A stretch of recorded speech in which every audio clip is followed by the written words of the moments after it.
मांगती है और वेटिंग लिस्ट का आलम तो ऐसा है कि 50 लाख से ज्यादा लोग हर साल टिकट लेने के बाद भी सफर नहीं कर पाते हैं। माननीय अध्यक्ष महोदय, बुलेट ट्रेन का वादा हुआ था, कहा गया था 2022 तक अहमदाबाद से मुंबई सरसराते हुए ट्रेन जाएगी, लेकिन 2025 आ गया है। बुलेट ट्रेन तो नहीं, लेकिन वादा खिलाफी की रफ्तार जरूर दौड़ रही है। महोदय, करोड़ों रुपए खर्च हो गए, जमीन अधिग्रहण में घोटाले हो गए, लेकिन बुलेट ट्रेन सरकार की पावर पॉइंट प्रेजेंटेशन से बाहर नहीं आ पा रही है। महोदय, सरकार कहती है कि कवच तकनीक सिस्टम से रेल हादसे खत्म हो जाएंगे, लेकिन आपको बात बता दूं कि 10 साल में पिछले 10 साल में 20,000 लोगों ने रेल हादसों में अपनी जान गंवाई है। क्योंकि महोदय, जब रेल के डिब्बे टूटते हैं, रेल पटरी से फिसलती है, तब सिर्फ उस रेल के डब्बे नहीं टूटते, एक माँ की गोद सूनी हो जाती है, किसी बच्चे का भविष्य अंधकार में चला जाता है और एक बूढ़े पिता की आंखों से उसकी आखिरी उम्मीद छिन जाती है। महोदय, स्टेशन रीडेवलपमेंट की बात होती है, कहते हैं 400 स्टेशन हम एयरपोर्ट जैसे बनाएंगे, बनते कितने हैं? केवल 20। वहां पे भी जनता की आवाज आती है कि हाँ, चमकते बोर्ड तो है, लेकिन पीने का पानी महंगा है और भीड़ की भीड़ वही है। लेकिन आज मैं आप सभी को कुछ तथ्य प्रस्तुत करना चाहता हूं कि सीएजी की रिपोर्ट 2022 हमें यह बताती है कि 1.25 लाख करोड़ रुपए जो जनता का पैसा स्टेशन बनाने के लिए स्वीकृत किया गया था, उसकी आज भी 80% परियोजनाएं बाकी हैं। उसके बाद जो 78% सुरक्षा पर पैसा खर्च करना था, उसे डाइवर्ट कर दिया गया। और इकोनॉमिक टाइम्स की 2020 हमें यह रिपोर्ट बताती है कि 300 करोड़ रुपए की कैटरिंग का निवेश एक ही कंपनी को दे दिया। तो मैं आपको ये बताना चाहता हूं, सरकार कहती है सबका साथ होगा, सबका विकास होगा, लेकिन रेल में हो रहा है दलाल का साथ, निषेध का विकास और जनता का विनाश हो जाएगी और पूरी तरह से वेटिंग लिस्ट का आलम ही खत्म कर दिया जाएगा।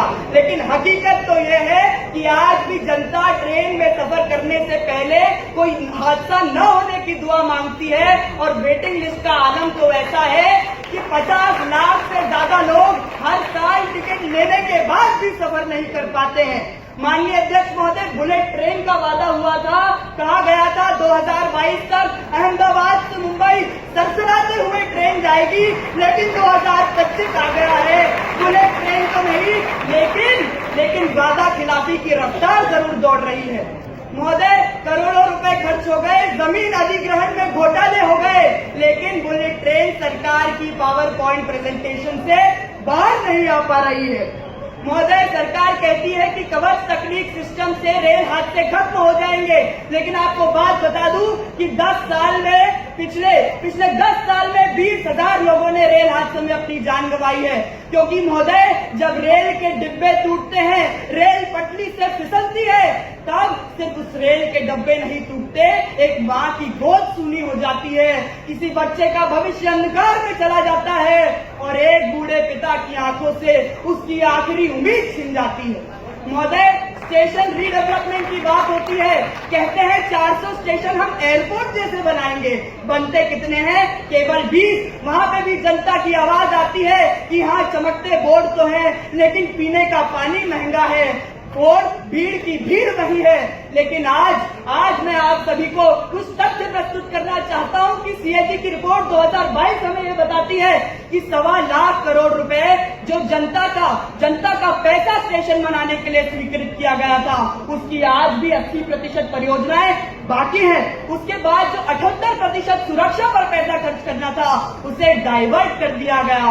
और इकोनॉमिक टाइम्स की 2020 हमें यह रिपोर्ट बताती है कि 300 करोड़ रुपए की कैटरिंग का निवेश एक ही कंपनी को दे दिया।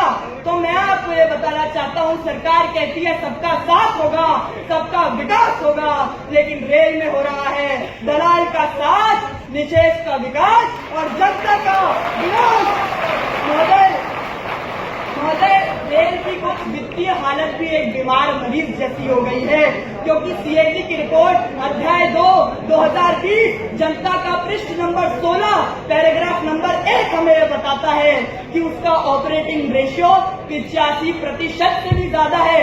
मतलब जो उसका औसत है वो पैसा भरने लायक नहीं है। अब जनता पूछ रही है स्टेशन गंदे क्यों है, टिकट इतना महंगा क्यों हो गया है, और सबसे बड़ा सवाल, सरकार रेल चला रही है या विज्ञापन एजेंसी।